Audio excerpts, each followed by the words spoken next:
Magandang araw po sa ating lahat. Wini-welcome po natin ang bawat isa sa ating pagtitipon at sa ating pagtalakay ng isang napakahalagang paksa. Kami po ang Christ Life at ako po si Pastor Eugene. Ang temang pag-uusapan po natin ay pinamagatang God's Judgments. Why is it right for God to judge and how? Pero bago tayo pumunta sa ating pagtalakay, ating ibigay ang ating mga sasalitain at ang ating mga pag-uusapan sa pagpapala ng Diyos. Nagpapasalamat kami, Ama, sa iyong pagtataguyod sa aming mga kalagayan hanggang sa ngayon sa kabila ng panganib at sa kabila ng banta na meron ang COVID sa mga buhay at mga kalagayan namin, Ama. Alam namin, Panginoon, na kung hindi dahil sa iyo ay tiyak na kami ay mapapahamak. Pero dahil sa kaligtasan mo, dahil sa awa at habag mo, kami ay nagpapatuloy. At dahil dito, kami ay nakakapagtipon at pwedeng pag-usapan, pagsaluhan ang pagpapala ng iyong salita. Kaya nga muli, yung gabayan ng bawat puso at bawat isip na makakarinig ng mga pag-uusapan upang ito ay maging sustansya ng mga pagsunod at kalakasan ng mga pananampalataya ng mga taong nakikinig at makikinig pa. Papasalamat kami na sa broadcast na ito, ikaw ay kasama namin. At sa lahat ng makikinig dito, ikaw ay sasama din sa kanila sa pangalan ng Panginoong Hesus. Amen. God's judgments. Why is it right for God to judge and how? Sa kasalukuyan, ang banta ng COVID ay mas lalo pang lumalala. At maraming nagtatanong kung ang COVID-19, Coronavirus Disease 2019, na nagsimula ng 2019 ay isa bang hatol ng Diyos sa sanglibutan? Dito sa discussion natin ay ating pag-uusapan ang mga paghatol ng Diyos. Plural po yung mga paghatol ng Diyos. Dahil hindi lamang po ang paghatol ng Diyos ay ang final, yung ating pagtutuos sa Kanya, pagbibigay sulit sa Kanya sa lahat ng mga ginawa natin sa buhay natin, pag tayo ay namatay at sumalubong na sa Panginoon isang araw. Subalit meron pang mga pagsusulit na ginagawa ang Panginoon o judgments. Ito po ay ating pag-uusapan at patutunayan mula sa salita ng Diyos. God's judgments. Apat po ang division ng discussion na ito. Number 1, God has the right to judge. Number 2, the judgments of God. Number 3, the final judgment of God. Number 4, mercy before judgment. Number 1, God has the right to judge. Ito po ay sagot sa ating subtitle, Why is it right for God to judge? Meron ba siyang karapatan na humatol?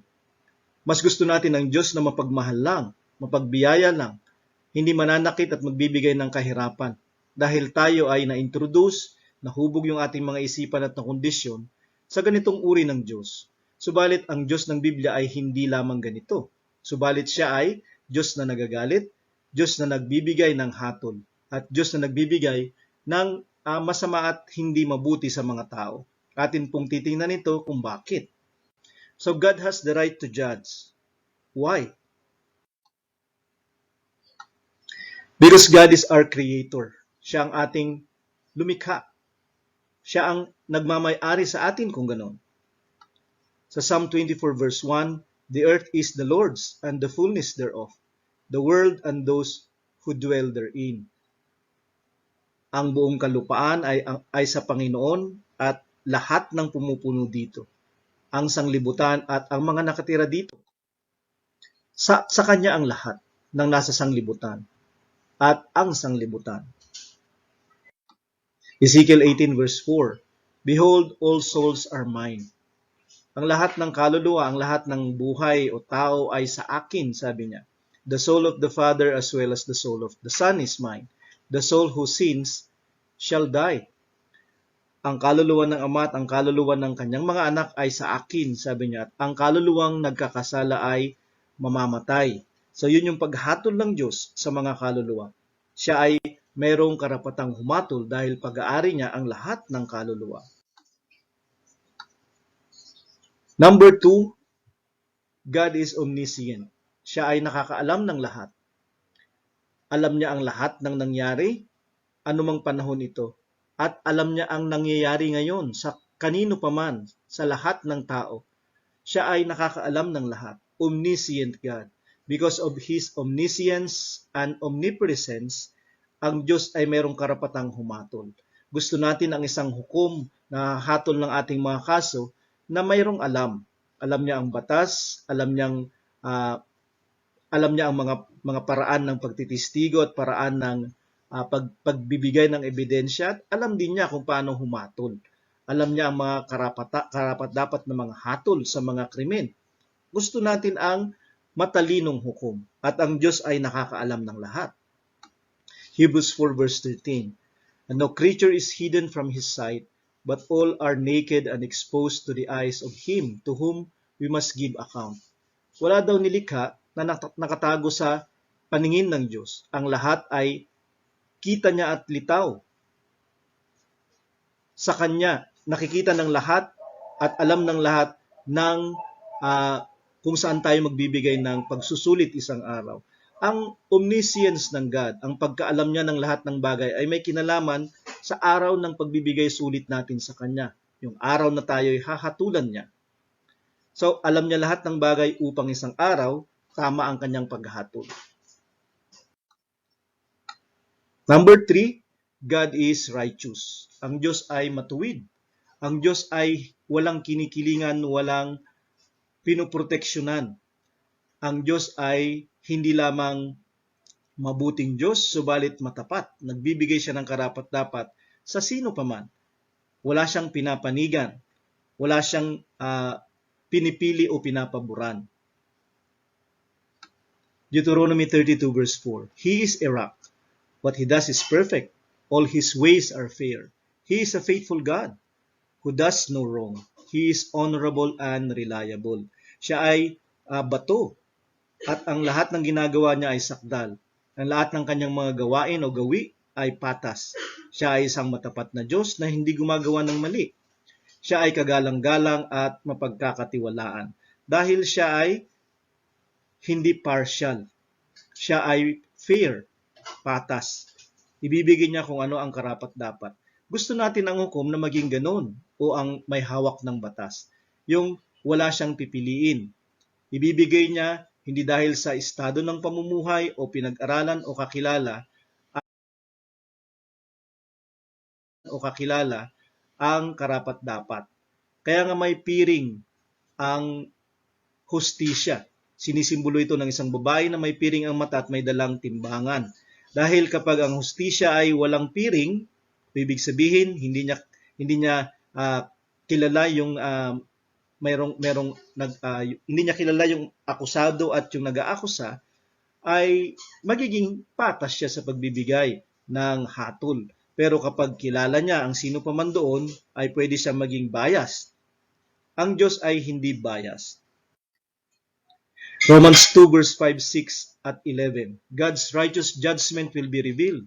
He will render to each one according to his works, for God shows no partiality.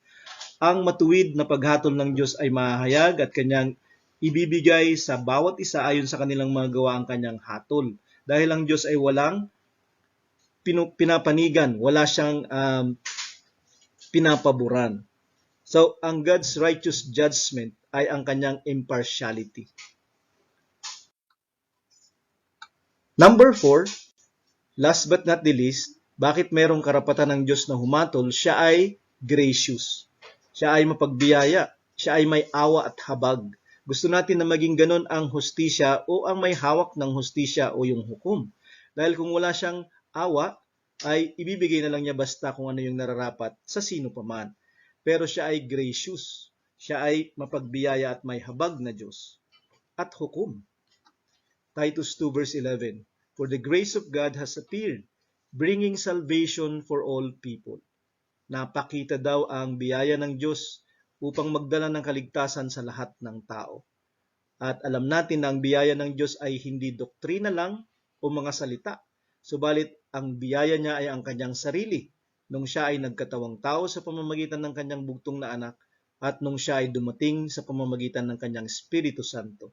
Sa pamamagitan ng Kanyang anak nung siya ay namatay upang bayaran ang ating kamatayan dahil sa kasalanan, at sa pamamagitan ng Kanyang Espiritu Santo na tinawag na Espiritu ng Biyaya upang tayo buhayin niya sa isang buhay na sanctified ayon sa kanyang kalooban at nakakasunod sa kanya. Romans 5 verse 20. Now the law came in to increase the trespass, but where sin is increased, grace abounded all the more. Ang kautusan daw ang nagpapadami ng kasalanan dahil kapag alam mo ang kautusan at hindi mo ito nagagawa, doon nangyayari ang pagkakasala. Subalit kung saan dumadami ang kasalanan, ay mas dumadami din ang biyaya. Sinasapatan o hinihigitan ng biyaya ang kasalanan ng tao upang kung ang tao ay makapagsisi, manampalataya sa Diyos, siya ay pwedeng patawarin ng Diyos. Bibigyan siya ng biyaya ng Diyos upang ang mga kasalanan niya ay matubos.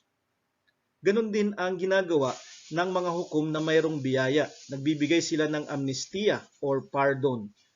Parol yung ibinibigay ng iba kapag sila ay nahatulan na, ay pinapaikli yung kanilang mga sentensya. James 4 verse 6. But he gives more grace. Therefore it says, God opposes the proud, but gives grace to the humble. Pero ang requirement upang mabigyan tayo ng masigit na biyaya ay kinakailangan nating magpakumbaba. He gives more grace to the humble. Sa mga tao na alam nila yung kanilang mga pagkakasala at kanilang inaamin ito sa Kanya at humihingi sila ng pardon or kapatawaran sa Kanya. At ang pardon, amnestia, ay grasya ng hukom para ibigay sa mga taong makasalanan o nagkasala. So yan yung dahilan kung bakit God has the right to judge. Kahit na gusto natin ng Diyos na palaging magbibigay lang ng mabuti, magbibigay lang ng pagpapala, at siya lamang dapat ay mapagmahal sa atin, pero mas ginugusto rin natin ng Diyos na patas. Mas ginugusto natin yung Diyos na nagbibigay ng karapat-dapat upang ang sinuman na pumalpak, gumawa ng masama, ng biktima ay magkaroon ng pagsusulit o judgment. Number 2, the judgments of God. Katulad ng sabi ko kanina, ang COVID-19 ay iniisip na ito ay isang hatol ng Diyos sa sanglibutan. Dahil hindi siya tumitigil. Nagkakaroon pa nga siya ng mga iba't ibang variants or mutation na mas nakakapinsala at nakamamatay. At hanggang ngayon sa kasalukuyan, ito ay nakakapinsala kahit nga dito sa bansa natin ay mayroon na din. Kaya nga tayo mas lalong pinag-iingat. Ang mga pagbaha kamakailan lang ay iniisip din ng mga tao na paraan ng Diyos ng paghatol. Sa China, sa Henan, ito ay pumatay ng madami, sumira ng madami. Ganon din ang nangyaring pagbaha sa Germany at ibang lugar ng Europa. At kahit sa panahon natin, habang tayo ay mayroong mga tagulan, mayroong mga bagyo, kamakailan lang ay bumuhos yung maraming ulan dala ng habagat na hinila ng bagyong si Fabian. Pero ang mga bagyo ba na katulad ni Fabian na nakakapinsala ng madami at pumatay ng ilan ay paghatol ng Diyos? Ang mga earthquakes ba ay paghatol ng Diyos? Ang mga giyera na pumipinsala ng maraming mga properties, ari-arian at buhay ay paghatol ba ng Diyos? Meron dapat tayong kasagutan dito. At kung tayo ay titingin sa kasulatan, meron siyang kasagutan. May mga judgment na yung God sa nagdaang panahon. Sa ancient, may past judgments of God. For example, Noah's flood. Ang dilubyo nung time ni Noah, na kung saan ang kanyang pamilya lang ang nabuhay. Sila ay binabalaan, subalit hindi sila sumunod. Imbis na tumigil sila sa kanilang pagsuway sa Diyos, ay nagpatuloy sila. Sa panahon ni Lot sa Sodom at Gomorrah, siya lang at ang kanyang 2 anak ang naligtas sa mga syudad na ito, na binigyan ng Diyos ng paghatol. Kahit na sila ay inimbitahan na lumabas at maligtas, ay hindi sila, bagkus hinamak pa nila yung mga nag-imbita. Yung 10 salot ng Egypt bago lumabas ang Israel, ay nagmatigas ang hari na tinatawag ding Diyos nung panahon na ito. At ang Diyos na ito ay tumiklop ang tuhod niya sa ikasampung salot na ibinigay ng totoong Diyos sa lugar. Pero bakit kinakailangan pa niyang abutin ang 10 samantalang pwede naman siyang magbago sa ikalawa o kaya kahit sa una lang na salot kung naniniwala lang siya sa Diyos? Sa Revelation 16 verse 1, Then I heard a loud voice from the temple telling the 7 angels, Go and pour out on the earth the 7 bowls of the wrath of God. Sa New Testament, isa ang revelation sa nagsasabi na mayroong galit ang Diyos na ibubuhos niya sa lupa. Hindi sa mga tao lang sa araw ng paghuhukom, subalit sa mga taong physical ay nandito pa sila sa lupa. At 7 itong mga nakalagay dito na paghatol ng Diyos sa history at generation of mankind. The wrath of God will be poured. So anong basis ng paghatol ng Diyos? Kung mayroong paghatol ang Diyos at ginagawa niya ito panakanaka, ano ang mga basihan ng kanyang paghatol? Sa Leviticus 26 verse 14, If you will not listen to me and obey all these commands, if you reject my laws and look at my rules with disgust, if you reject my promise by disobeying my commands, then this is what I will do to you. At ang mga listahan na sumunod ay paghatol ng Diyos. Dito sa Leviticus 26 at sa Deuteronomy 28 ay nakalista ang mga pangako ng Diyos ng pagpapala kung susunod sila sa kautusan niya at ang mga babala ng Diyos ng kaparusahan o sumpa kapag hindi sila sumusunod at sumusuway sila. Sabi niya dito, kung hindi ka makikinig sa akin at susunod ng aking mga utos, kung tatanggihan mo ang aking mga kautusan, kung titingnan mo ang aking mga alituntunin na mayroong pagtuya, kung iyong tatanggihan ang aking mga pangako, may paghatol na mangyayari. Ito ay direktahang resulta ng hindi pagsunod sa salita ng Diyos at pagtalikod sa Diyos. Kasi yun yung mangyayari sa kanila kapag magpapatuloy sila hindi magsisisunod. Sa Hosea 4 verse 1, Listen to the word of the Lord, you Israelites. The Lord has brought these charges against those who live in the land. There is no faith, no love, and no knowledge of God in the land. Ang ating mga tinatalakay ay tungkol sa bayan ng Israel. Mga piniling bayan ng Diyos o mga tao ng Diyos ito na pinangakuan niya ng maraming pagpapala at binigyan niya ng kanyang proteksyon. Subalit sila ay nagiging kandidato ng kanyang mga asunto at akusasyon at eventually ng pagsintensya at paghatol. At ito yung paghatol niya sa kanila dahil wala silang pananampalataya, wala silang pag-ibig, at wala silang kaalaman ng Diyos na dapat mayroon sila. Dapat ito ay paghatol sa mga taong nasa paligid nila, hindi sa kanila mismo. Dahil sila ay partikular na tinuruan ng salita ng Diyos. Subalit sila ay nakalimot, subalit sila ay tumalikod at namili sila ng ibang God bukod sa Diyos na nagpakilala sa kanila at nagligtas sa kanila mula sa Egypt. Kaya sila ay nawalan ng pananampalataya at pag-ibig at kaalaman. At ito ang naging dahilan kung bakit nagawa nila ito. There is cursing, lying, murdering, stealing, and adultery. People break my laws, and there is one murder after another. That is why the land is drying up, and everyone who lives in it is passing away, while animals, birds, and fish are dying. Dahil sila ay hindi nagsisunod, kanilang binali ang mga kautusan ng Diyos. Hindi sila sumunod, kundi sumuway sila sa kautusan. Hindi lamang nagkaroon ng maraming kasalanan sa gitna nila dahil wala silang pananampalataya at pag-ibig, kundi sabi niya, natuyot ang lupa, ang kalupaan. Ibig sabihin nagkaroon ng drought at wala ng tag-ulan, wala ng ulan na dumating sa kanila.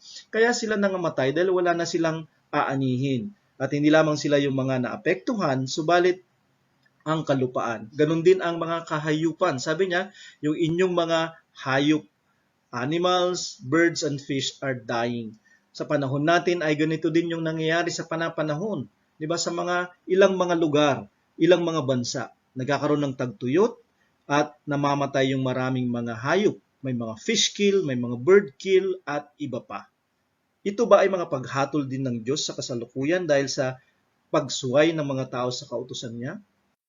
Ezekiel 5 verse 15, "You shall be a reproach and a taunt, a warning and a horror to the nations all around you, when I execute judgments on you in anger and fury, and with furious rebukes. I am the Lord, I have spoken." Kayo'y magiging reproach o paghamak, kayo'y magiging pagtuya, kayo'y maging babala at katatakutan sa mga bansa sa paligid ninyo kung akin nang ibibigay, babagsak ko ng aking paghatol sa inyo. Execute my judgments, plural, dahil sa galit ko sa inyo. At ito ang mga judgments of God sa kanila. I send against you the deadly arrows of famine, arrows for destruction, which I will send to destroy you. And when I bring more and more famine upon you and break your supply of bread. So famine at saka destruction, to break the supply of bread, kawalan ng pagkain at kagutom. I will send famine and wild beasts against you, and they will rob you of your children. Famine at mga mababangis na hayop laban sa inyo. Maaring ito ay mga balang at iba pang mga peste ng mga halaman at ng mga pananim. At sabi niya, nanakawan kayo ng inyong mga anak ng mga ito. Ibig sabihin, mamamatay sila dahil sila ay magugutom ang mga anak ninyo. Pestilence and blood. Ganun din mga peste, hindi lamang ng mga halaman, kundi ng mga tao, mga pandemya at mga salot. At I will bring sword upon you at giyera. At sabi niya, I am the Lord. Ako ay ang Panginoon. Kinakailangang matubos ng Panginoon yung kanyang pagka-Panginoon sa harapan ng mga tao, na makilala nila siya dahil siya ay binaliwala nila at hindi nila binigyan ng paggalang at importansya. Before him, Habakkuk 3 verse 5, when pestilence and plague followed at his heels. Ito ang Panginoong Diyos na mayroong pestilence o pandemya na dala-dala at mga salot. So, ito ay mga patunay, mga scriptures na ito, na ang Diyos ay nagbibigay ng mga ganito sa panapanahon. 28:21 ng Deuteronomy, the Lord will make the pestilence stick to you until He has consumed you of the land that you're entering to take possession of it. So, iniligtas niya ang Israel. Kanyang pinakitaan ng kanyang mga kababalaghan ng Israel at binigyan niya ng pagpapala dahil ang kanyang presensya at ang kanyang mga kautusan ay sumasa kanila. Pero kapag sila ay tatalikod, ito ang banta niya, magkakaroon ng mga pandemya o salot sa kanila na pipirme hanggat sa sila ay ubusin nito. Ganon din ang nakalagay kanina sa Leviticus chapter 26. Ezekiel 14 verse 21. For thus says the Lord God, how much more when I send upon Jerusalem my 4 disastrous acts of judgment, sword, famine, wild beasts, and pestilence, to cut off from it man and beast. Nandito ang sinasabi ng Diyos from Ezekiel sa bayan ng Israel na pinili niyang bayan. My 4 disastrous acts of judgment. Ipapadala ko ang nakakapinsalang pagkilos ng paghuhukom ko sa inyo. So, meron talaga siyang nakakapinsalang pagkilos sa kanila. At ito ay kinakatawan ng giyera, ng tagutom, mababangis na hayop, at mga peste upang patayin ang tao at ang mga hayop sa lupain. Mayroon talagang acts of judgment of God. At ito ay matuwid. At ito ay kinakailangan. At ito ay sign din ng kanyang grace at habag sa mga tao. Lalong-lalo na sa mga tao na naghahanap ng hustisya, naghahanap ng mabuti na dapat nangyayari sa paligid, pero hindi dahil mas namamayani ang masama. So mayroong 4 disastrous acts of judgment of God, namely sword, famine, wild beasts, and pestilence. At meron tayong pestilence. At nagkaroon na ng mga pestilence na ganito. Noong 1400s, noong 1918, nagkaroon ng mga gyera. Paano natin masasabi na hindi sila mga acts of God or judgment of God? Jeremiah 42 verse 18. For thus says the Lord of hosts, the God of Israel, as my anger and my wrath were poured out on the inhabitants of Jerusalem, so my wrath will be poured out on you when you go to Egypt. You shall become an execration, a horror, a curse, a taunt. You shall see this place no more.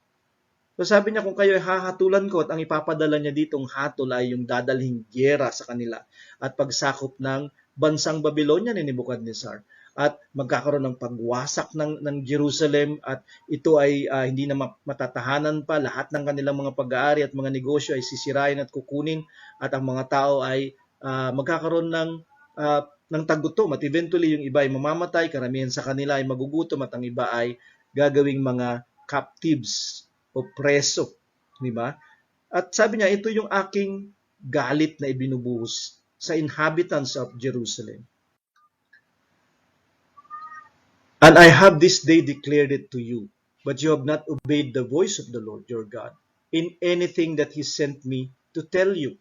At sabi ni Jeremiah sa kanila, ipinadala ako ng Diyos upang marinig niyo yung tinig niya ng pagbababala, pero hindi kayo nagsisunod sa mga sinabi ko sa inyo.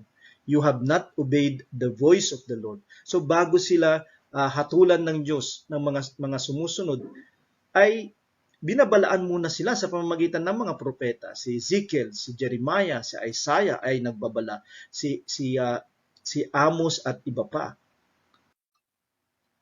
Now therefore for a certainty that you shall die. Know for a certainty that you shall die. Sabi niya, by the sword, by famine, and by pestilence, in the place where you desire to go to live. Kahit saan kayo magpunta, kayo ay susundan ng sword, famine, at pestilence. Kasi ito ay tiyak. It is for a certainty that you shall die because of backsliding from God, of turning away and forsaking God. You shall die for a certainty by sword, famine, and pestilence, wherever you decide to go to live. Napakatinding babala nito, di ba? Kung ito yung narinig nila at hindi pa sila nagbago. 2 Chronicles 36:16. But they kept mocking the messengers of God, despising His words and scoffing at His prophets, until the wrath of the Lord rose against His people, until there was no remedy. Pero sabi niya, nagpatuloy sila na tuyain ang mga mensahero ng Diyos, yung prophets of God, yung may daladalang mensahe at salita ng God. At kanilang hinahamak ang kanyang mga salita. At kanilang nilalapastangan ng kanyang mga propeta. Hanggat sa ang galit ng Panginoon ay bumangon laban sa kanyang bayan. Hanggat sa wala ng remedyo. Hanggat sa wala ng remedyo. Kapag ang galit ng Diyos ay bumangon laban sa kahit kanino paman, wala nang remedyo. Ibig sabihin, huli na ang lahat. Wala nang ibang paraan para makaligtas. Dahil wala nang remedyo. Ito ay malaking warning sa sino paman na makakarinig, sa sino paman na nakakaalam na ang Diyos ay ganito. Siya ay humahatol at hindi siya nagpapalagpas at hindi siya mamimili at hindi siya magbibigay ng pabor. Pero ang grasya niya ay ibinibigay niya bago yung kanyang paghatol, pero makinig. Pero dahil kapag hindi makikinig, tiyak ang paghatol niya at wala ng remedyo. Ezekiel 14 verse 20, even if Noah, Daniel, and Job were in it, sa lugar na hahatulan niya at sa mga taong hahatulan niya, kahit itong tatlong ito ay nandoon at kasama nila. Si Noah, Daniel, at Job ay mga taong pinili ng Diyos at mga tao ito na masyado ang kanilang pananampalataya. As I live, sabi ng Diyos, declares the Lord God, they would deliver neither son nor daughter. They would deliver but their own lives by their righteousness. So nangangailangan ng remedyo at tagapagligtas o paraan ng kaligtasan kapag nandyan na ang paghatol ng Diyos. Bumabangon na ang galit ng Diyos. At nangangailangan na tayo ng intercessor. Pero kahit na nandun ang mga taong sa palagay natin ay pwede nating asahan, hindi nila tayo maililigtas. Walang makakapagligtas. Sabi niya, at wala silang maililigtas na kahit sino pa man, ang kanilang mga sarili lamang ang kanilang maililigtas. Take note, pwede kang maligtas sa sarili mong katwiran. They would deliver their own lives by their righteousness. Righteousness. Tandaan natin yung salita na yan, katwiran. ang magliligtas sa atin sa mga sakunang ito. Jeremiah 14 verse 10, Thus says the Lord concerning these people, they have loved to wander, thus they have not restrained their feet. Hindi nila pinigilan yung kanilang mga paa upang sila ay gumala ng gumala. Umalis actually at hindi na bumalik at maligaw. Therefore the Lord does not accept them. At ang ibig sabihin nito ay sila ay pumunta sa ibang lugar o sa ibang Diyos. At hindi na sila tatanggapin ng Diyos na totoo. Now He will remember their iniquity and punish their sins. At dahil matagal na silang naging ligaw at pinili nila itong daan na ito, ngayon aalalahanin na ng Diyos yung kanilang mga pagsalangsang at kasalanan at hahatulan niya sila. Punish their sins, sabi niya dito. 11:12. At ito yung kanilang kalagayan na dapat tayo ay mababalaan. The Lord said to me, do not pray for the welfare of these people. Huwag mong ipagdasal yung kapakanan ng mga taong ito. Jeremiah, sabi ni Lord sa kanya. Though they fast, I will not hear their cry. Kahit na mag-ayuno sila, hindi ko papakinggan yung kanilang pagtangis. And though they offer burnt offering and grain offering, I will not accept them. Ano man yung mga hain o handog na ibibigay nila, nire-require ko, hindi ko tatanggapin yun. Merong limit ang biyaya ng Diyos. Merong limit ang habag ng Diyos at awa niya. But I will consume them by sword, famine, and by pestilence. Muli, nandito yung mga paraan kung ano ang kanyang gagawin na paghatol sa kanila, sword, famine, and by pestilence. Kasi huli na ang lahat. Kasi wala nang remedyo. Kasi napuno na yung salok at dapat nang kalusin. Kasi umabot na sila sa sukdulan at sa limitasyon ng God. Dahil mayroong limitasyon ang biyaya ng Diyos. Sabi niya, I will consume them. So yan ang judgments of God. Mawarningan tayo ng judgments of God. Makatotohanan siya at dapat natin siyang paniwalaan. Number 3, the final judgment of God. Pero meron pang panghuling judgment niya. Ito yung pagharap natin sa kanyang hukuman isang araw na mayroon na tayong mga hindi namamatay na katawan dahil binuhay na niya tayo o binigyan niya tayo ng katawang hindi nasisira upang malaman ang ating panghuling hantungan. Ito man ba ay yung kanyang kaharian o ang impyernong sinasabi niyang parehong walang hanggan. So nandito si Amos at ganun din ang kanyang sinasabi at pagbababala sa Israel. Sabi niya, chapter 4 verse 6, I give you cleanness of teeth. Wala kayong tinga sa inyong mga ngipin, ibig sabihin kasi wala kayong kinakain. Binigyan ko kayo ng mga malilinis na ngipin. Sana, literal, okay lang. Pero ang ibig sabihin nito ay, wala kayong tinga kasi wala kayong kinakain, binigyan ko kayo ng famine, taggutom. Verse 7, I also withheld the rain from you. Pinigilan ko rin ang ulan sa inyo kaya wala kayong pagkain kasi wala kayong ani. Verse 9, I struck you with blight and mildew. Wala kayong ani, wala kayong pagkain kasi hindi lamang ulan yung wala, kundi nagkaroon pa kayo ng peste ng mga halaman. I sent among you a pestilence, verse 10, at nangamatay kayo. Mayroong salot. I overthrew some of you, at nangamatay kayo. Ito yung dahilan kung bakit mawarningan ang sino paman, na pwedeng ginagawa pa rin ito ng Panginoon, kasi ginagawa niya ito dati. At bakit natin iisipin na hindi na niya ito ginagawa ngayon, ang paghatol niya ng mga ganitong acts of judgment niya. Pero, sa dulo ng mga verses na ito, 6, 7, 9, 10, 11, halimbawa, sa verse 6, Yet you did not return to me. Why? Why is the Lord doing this? Dahil ba siya ay sadistang Diyos? Hindi, kasi umabot na yung sukdulan. Pero, nandito pa din yung pagnanasa ng Diyos na mapansin nila na ito'y pagkalabit ng Diyos na mayroon siyang mas malalang pwedeng gawin kung hindi sila makikinig. Yet, you did not return to me. You love to wander, diba? Gusto nyong gumala-gala at lumayo kayo sa akin. Hindi, manumbalik kayo sa akin. Pero hindi kayo nagsibalik sa akin. Ano ang final na sinabi ni God kay Amos? Verse 12. Therefore, thus I will do to you. So, bibigyan ko kayo ng mga bagay na yun. Gagawin ko yung mga bagay na ito, Israel. Because I will do this to you, prepare to meet your God. Kasi gagawin ko ito sa inyo, di ba? Magkakaroon ng famine, magkakaroon ng taggutom, magkakaroon ng tagtuyot, magkakaroon ng kamatayan ng madami, at pag namatay kayo, you will meet me. Ito yung sinasabi ni God. Are you prepared to meet me? Are you prepared to meet God? Di ba? Kasi kapag mayroong mga ganitong mga paghatol ng Diyos, hindi maiiwasan na mayroong mamamatay, hindi maiiwasan na mayroong casualties. At kahit yung kanyang bayan ay masasangkot. Di ba? Kahit yung kanyang bayan ay hinahatulan din. Pero are you prepared to meet God? At yun yung final judgment. The meeting of God ang final judgment natin. Wherein sasabihin na niya ang our final judgment or sentence at destination. Naway mabuti ang maririnig natin sa hulihan. 1 Peter 4 verse 17 to 18. For it is time for judgment to begin at the household of God. Dahil sisimulan daw ang paghatol sa sangbahayan ng Diyos o sa simbahan niya. Bakit sinabi ito? Na ang judgment ay uunahin ang sangbahayan ng Diyos. Kasi ang paghatol ng Diyos ay dalawa. Ito ay impyerno o kaharian niya. Ito ay guilty or not guilty sa kasalanan. Oo, tayong lahat ay guilty.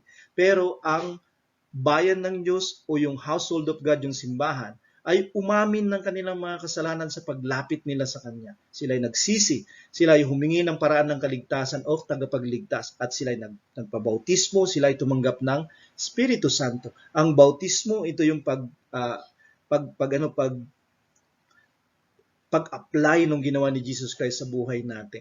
Siya ay namatay, siya ay inilibing at nabuhay ulit. Yun yung bautismo natin. Tayo nilulubog at ibinabangon. At ang Espiritu Santong ibinigay ang magbibigay ng bagong buhay sa ibinangon mula sa namatay sa kasalanan na ating mga buhay. So, yung judgment of God sa household of God ay not guilty. Diba? Not guilty. Pero, sa household of God din, ay pwedeng tumigil yung mga members. Pwedeng tumigil ang Christian. Pwede siyang mawalan ng faith. Pwede siyang mawalan ng gana. Pwede siyang mawalan ng pag-ibig. Pwede siyang maging lukewarm at eventually tumalikod sa Diyos. At ang judgment ng Panginoon din ay tiyak sa mga taong katulad nito. And if it begins with us, sabi niya, what will be the outcome of those who do not obey the gospel of God?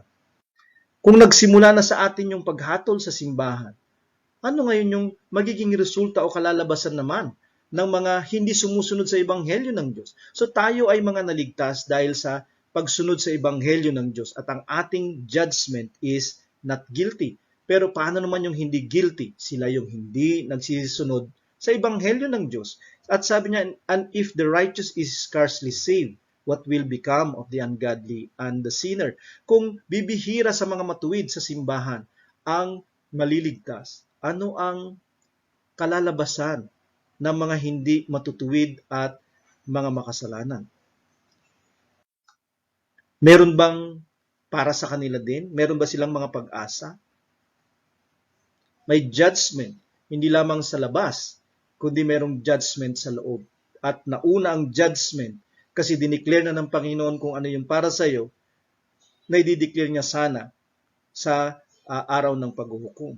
Ikaw ay katanggap-tanggap, ikaw ay manatiling katanggap-tanggap. So yan ang the final judgment of God. Ang pang-apat, the mercy before judgment. Mercy before judgment, ang habag o awa bago ang paghuhukom. 2 Chronicles 7 verse 13, God's amnesty or pardon. When I shut up the heavens so that there is no rain, or command the locusts to devour the land, or send pestilence among my people. So nandito yung God na nagsasabing, I am doing this. Diba? Aking sinasarado ang langit upang hindi mag-umulan, aking inuutusan ang mga balang upang kainin niya lahat ng halaman ng lupain, at nagpapadala ako ng mga salot sa mga tao. Siya yung gumagawa nito. Anong gagawin natin kapag ginagawa ito ng God? Meron ba tayong magagawa kung wala ng remedyo? Meron ba tayong magagawa kung sakali? Ito ang magagawa ng mga bayan ng Diyos na nakakaalam ng hatol ng Diyos. Verse 14, if my people who are called by my name humble themselves, pray, seek my face, and turn from their wicked ways. Ito yung magagawa ng mga tao na pinangalanan sa pangalan ng Diyos. Ang Israel ay pinangalanan ng Israel. Ang pangalan ng Diyos ay nasa kanya. Yung word na yung letters na L doon ay pangalan ng Diyos yun. Di ba? Ganon din ang Christians, ang pangalan ni Christ ay sumasa kanila. If my people who are called by my name, anong gagawin natin kapag nandiyan sa paligid natin ang paghatol ng Diyos? Nakikita natin sa iba, humble yourself. Pagpakumbaba natin yung ating mga sarili.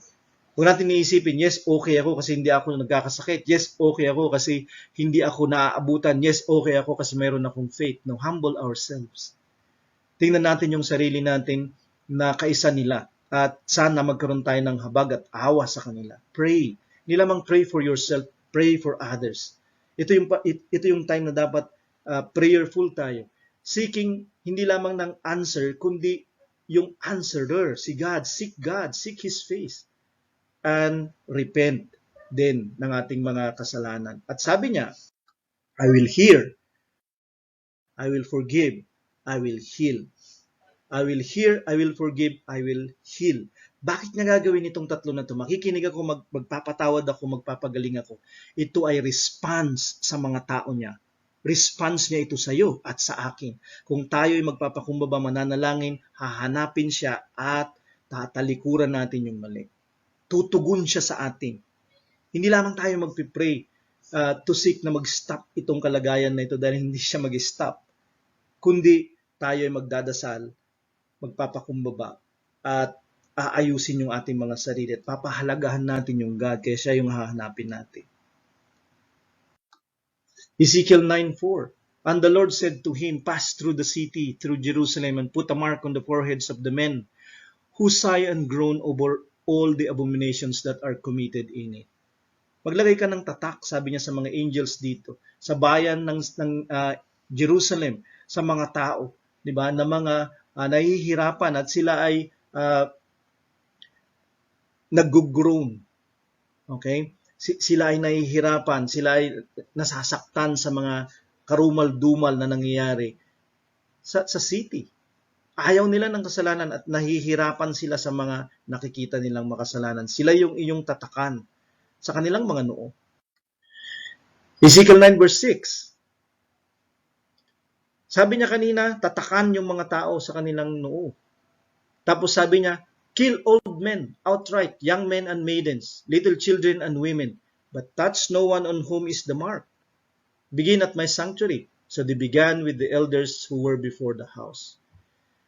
Ang pwede lang na makatakas sa paghatol o kamatayan pag merong dadating na judgment ay yung mga tinatakan ng Diyos.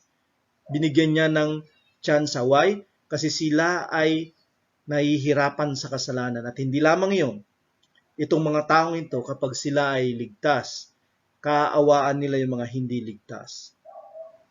At eventually sabi niya, lalaki, babae, matanda, bata, walang pipiliin. Pwede tayong magdasal at ako ay nagdadasal last year pa. Maraming mga matutuwid, maraming mga banal, maraming mga santo, maraming mga Christians ang nagdasal last year pa. Pero bakit hindi nawawala yung COVID? Kasi kapag ito ay judgment of God, pestilence ay judgment of God, at ang pandemya ay salot at judgment of God yan sa Old Testament. At ang pandemyang ito na COVID ay maaring judgment of God. Kaya nga kahit isang taon na tayong nagpipray na mawala ito, hindi ito mawawala. Ang kinakailangan natin gawin, mabalaan yung mga tao para maligtas sila. Kasi the following, ang mangyayari na sa susunod is, makikipagkita na sila sa Panginoon. Kasi maapektuhan talaga sila ng bagay na ito.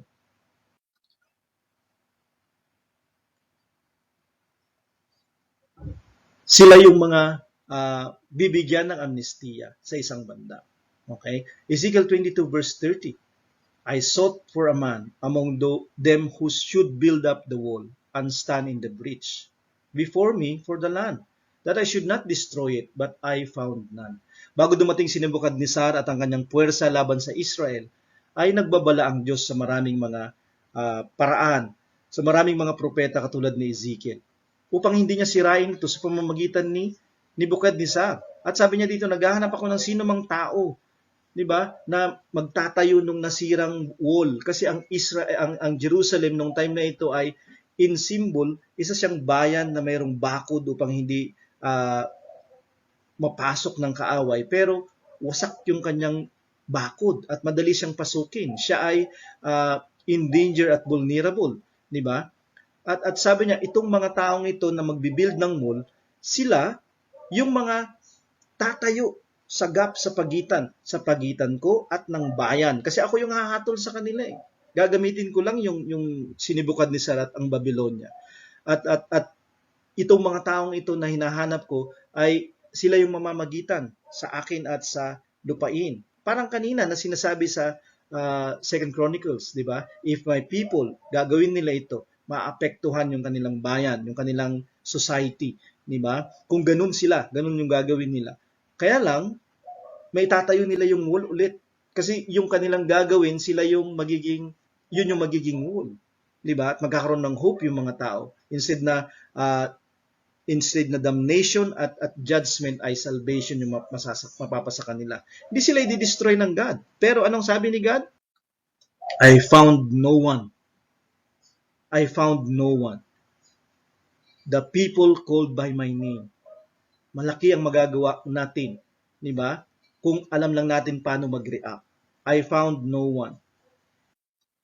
Ezekiel 22 verse 31. Therefore I have poured out my indignation upon them. I have consumed them with the fire of my wrath. I have returned their way upon their heads, declares the Lord. So, wawasakin ko na sila. Ibubuhos ko na yung galit ko sa bayang ito. At ikukonsume sila ng apoy ng galit ko. Bakit? Hindi lamang dahil galit siya sa kanila dahil sa kasalanan nila, dahil din sa walang namagitan sa kanila. Walang tao na nagdasal para sa kanila. Walang tao na sumubok na ipaliwanag sa kanila kung ano yung kanilang kalagayan at dalhin sila sa kaligtasan, dalhin sila sa pagsisisi. Therefore, I have poured out my indignation. Yung destruction ng Panginoon ay tiyak. Bakit? Kasi the amnesty of God through us ay hindi naiintindihan, hindi naririnig, at hindi natatanggap. Yung bayan ng Diyos ay mahalaga kasi alam niya yung judgment of God. Ezekiel 13 verse 10. Ito pa yung nakakalungkot. Kasi kung ang amnestiya ng Panginoon ay hindi na nga matanggap, subalit, ang nakakatawa pa nito ay hindi seryosohin yung amnestiya ng Panginoon. Kasi makita nila ito na hindi siya seryoso. Why? Kasi sabi dito sa verse 10, precisely because they have misled my people. Ito ay tungkol sa mga false prophets nung time na ito ni Ezekiel. Sinasabi ni Ezekiel, mayroong judgment na paparating, maraming mamamatay, pero sinasabi nila, peace, mayroong peace. Pero sabi ni God, peace when there is no peace. They have misled my people. Sabi niya, because when the people build the wall, these prophets smear it with whitewash. Naghahanap yung tao ng proteksyon upang hindi sila masakop, upang hindi sila sugurin at matalo. Diba? Kasi yung wall nga nila basag na eh. Diba? Naghahanap sila ng salvation at dumating ang mga propetang ito at nagsasabing, walang mangyayari sa inyong masama. Ito lang yung gagawin ninyo. Walang mangyayari sa inyong masama. May kapayapaan, hindi giyera yung mangyayari sa inyo. So, yung mga tao, ayaw nilang bumalik sa Panginoon, sila ay naghahanap, sila ay gumagawa ng sarili nilang protection at salvation, at ang ginawa ng mga propetang ito ay sinugundahan pa nila yung mga paraan ng tao. Imbis na manumbalik sila sa Diyos, dahil paparating na yung giyera sa kanila. Anong sabi ng Diyos sa kanila? The people build the wall, these prophets smear it with whitewash. Kinulayan mo pa, di ba? Pininturahan mo pa yung wall na ginagawa nila. Hindi naman yung wall na galing sa akin. Kasi the people are still backsliding or in a backslidden state. May mga paraan lang sila. At ang mga paraan nila ay hindi uubra. Verse 13, therefore thus says the Lord God, I will make a stormy wind break out in my wrath. And there shall be a deluge of rain in my anger and great hailstones in wrath to make a full end. Out in my anger. Merong galing sa aking galit. Ano ang manggagaling sa galit ng Diyos? Stormy wind, deluge of rain, great hailstones. Okay? Kakaiba. Kasi hindi lamang ito yung pagdating ni Nebuchadnezzar at ang puwersa niya para manggera, subalit itong mga natural calamities na ito. Diba? Storm or bagyo o kaya naman hurricanes. deluge of rain, pagbaha, great hailstones. Lahat ng ito ay out of my wrath or judgment of God kapag ito ay pumapatay ng madami. Verse 14, and I will break down the wall that you have smeared with whitewash and bring it down to the ground so that its foundation will be laid bare. When it falls, you shall perish in the midst of it, and you shall know that I am the Lord.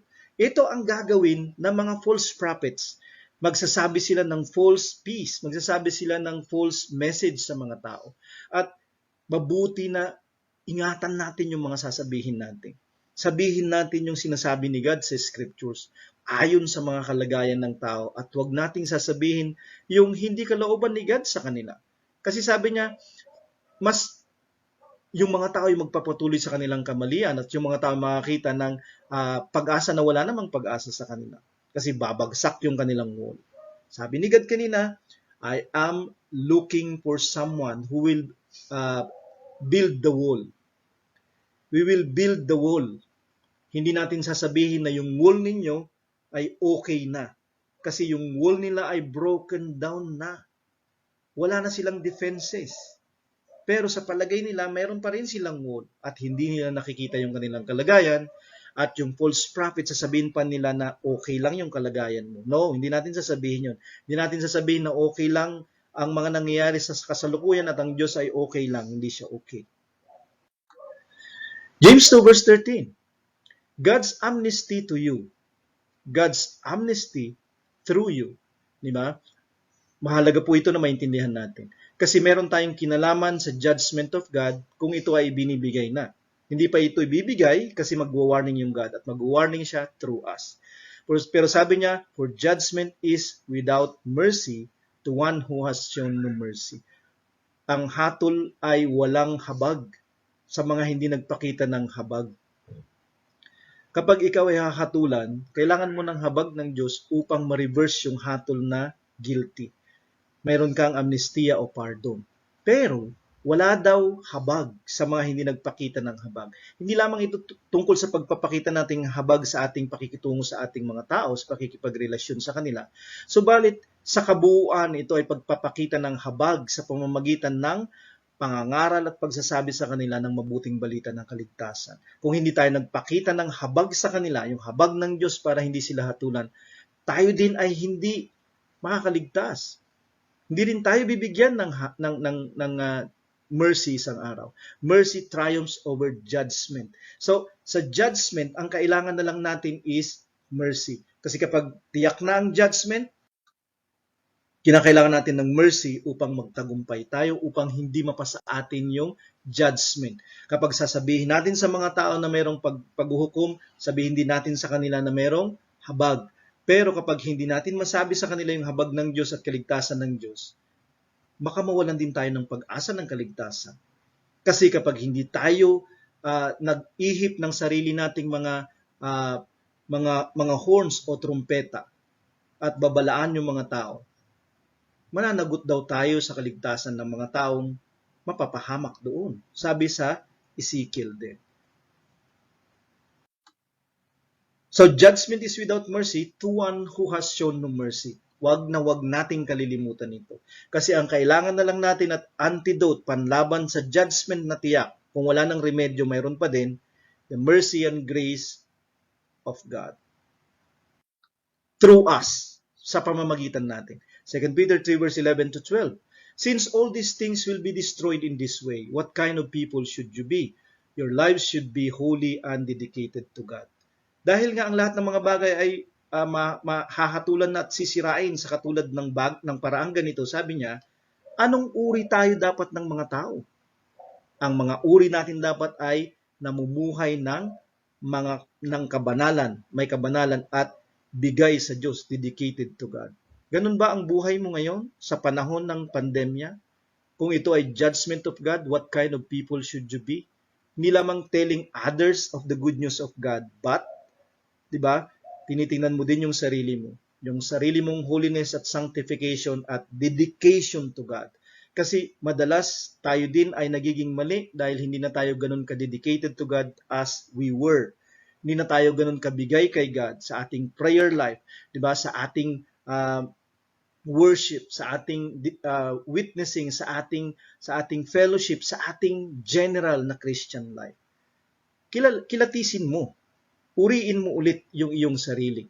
Ikaw ba ibigay pa rin kay God at dedicated pa rin sa God as you wait for the day of God, and do your best to make it come soon? Habang ikaw ay naghihintay ng araw ng Diyos, sabi niyo pagdating ni Jesus, do your best to make it come soon. Paano natin mapapadali yung pagdating ng Panginoon? Dadating yung Panginoon kapag yung huling Gentile ay nasave na at masisave na ang Israel. So paano sila masisave, yung huling Gentile, kung hindi tayo mag-witness sa mga Gentile? The day when the heavens will burn up and be destroyed and the heavenly bodies will be melted by heat. What kind of people should you be? Witnessing, dedicated, holy, di ba? Yung mercy ni God ay dinadala sa kanila. Verse 13, but we wait for what God has promised, new heavens and a new earth, where righteousness will be at home. Kung natin kalilimutan, di ba? Yung righteousness ay mahalaga upang tayo ay makaligtas sa kapahamakan o sa kahatulan ng Panginoon. Kaya ating ipangaral yung katwiran ng Panginoon kasi yun din yung pupuntahan nating tahanan isang araw. Kasi bakit? Ang isa pang gagawin ng tao ng Diyos ay hindi lamang mamamagitan sa mga taong hindi pa nakakilala sa Diyos, subalit maghahantay sila ng pangako ng Diyos. Hindi nila i-reject yung promise ni God, hindi nila hahamakin yung plano ng Panginoon, kundi paniniwalaan nila at pangahawakan nila. God's amnesty or pardon through us. Pero sa pamamagitan natin, hindi lamang sa pamamagitan natin, for us. Kaya keep this amnesty or pardon intact. Keep ourselves holy, keep ourselves dedicated, and hoping for the kingdom of God. So yan po ang God's judgment. Why is it right for God to judge and how? Yan po yung pagtalakay natin. God has the right to judge, the judgments of God, the final judgment of God. Finally, mercy before judgment. Ama, nagpapasalamat kami, ang katotohanan ng salita mo ay palaging sumasa amin at ang katuwiran, Panginoon, ay palagi namin pwedeng malaman at accessible, Panginoon, ang aming mga pandinig sa iyo. Nawa, Panginoon, palaging malinaw ang mga pandinig namin upang kami ay maniwala, upang kami makasunod. Ganun din, Panginoon, pinagpipray namin ang iba pang mga kasama namin. Sino mang bisita na kasama namin ngayong araw na ito, Lord, ay iyo ding biyayaan, Panginoon, ng malinaw na pakinig at pusong susunod sa iyo. Dahil tiyak ang iyong judgment, kung hindi man sa panahon ngayon, sa susunod. At walang hanggan, Panginoon, ang iyong judgment sa mga hindi susunod ng iyong ebanghelyo. Kaya nga, himukin mo kami, pilitin mo kami, puwersahin mo kami, Panginoon, na mangaral ng ebanghelyo mo. Makita namin ang mga tao na makita nila ang kahalagahan mo. Hindi lamang nila pagtakhan ang iyong salita, subalit kanilang ibigay, Panginoon, ang paggalang sa iyo at sumunod sila sa iyo dahil ikaw ay karapat-dapat kung ikaw ay hatol at matuwid ang mga paghahatol mo. Maraming salamat, Panginoon, na hindi ka namimili, hindi ka nagbibigay pabor, hindi ka kailanman kumakampi, hindi ka din pwedeng suhulan na Diyos at hukom namin. Pero ikaw din ay gracious at maraming salamat sa habag mo dahil kung hindi, kami din ay walang kaligtasan. Sa pangalan ng Panginoong Hesus. Amen. So yan po ang ating pagtalakay ng God's judgments. Why is it right for God to judge and how? Kapag ikaw ay bisita at naintindihan mo yung mga discussions na ito at hindi mo pa nagawa yung sinasabi ng Panginoon sa scriptures, sa Acts 2:38, sinabi niya doon na magsisi, magpabautismo para sa ikapagpapatawad, kalilinis ng iyong mga kasalanan at tumanggap ka din ng Espiritu Santo. Bilang tugon mo sa Ebanghelyo, tugon mo sa imbitasyon ng Panginoon ng kaligtasan at maglakad sa katwiran, maglakad sa pagsunod ayon sa kapangyarihan at gabay ng Espiritu niya. Kayo po ay naanyayahan makipag-usap sa amin, kanino man sa amin, sa mga nag-imbita sa inyo, sa live stream na ito o sa grupo na ito. Maraming salamat sa inyong pagpapaunlak sa aming imbitasyon ulit. Maraming salamat sa mga kapatid na palaging hindi pinababayaan ang pagtitipon. Maraming salamat dahil ang pagpapalan ng Panginoon ay sa inyo anuman ang inyong pinagdadaanan, anuman ang inyong mga kalagayan. At hindi abutin ang iba na hindi nakakasama at hindi abutin yung iba na walang kakayahan upang maipaabot din natin sa kanila ang pagpapala ng Panginoon na tinatanggap natin. Kung tayo ay may mga kalagayan na hindi pagsunod sa Panginoon, pag-isipan natin ang ating mga kalagayan ito at makipagtuos sa Panginoon bago dumating ang paghahatol niya. So pagpalain po tayong lahat, ang ating mga buhay, ang ating mga bahay, ang ating mga paglilingkod. God bless, be kind, palagi. At be ready to preach and witness the good news.